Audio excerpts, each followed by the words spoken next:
Birovni shantaj qilaman deganda Alloh shuni shantaj qilib qo'yadi, ko'chaga chiqolmaydigan bo'ladi. Birovni aybini ochganda Alloh shuni aybini ochadi, kallasini ko'tara olmay qoladi.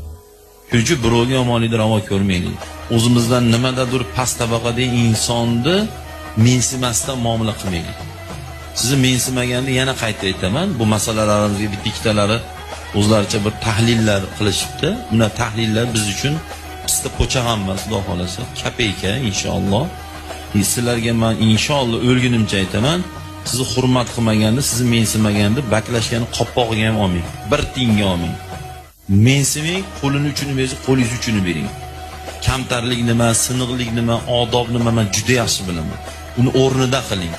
Noo'rin narsa xunuk narsa hisoblanadi.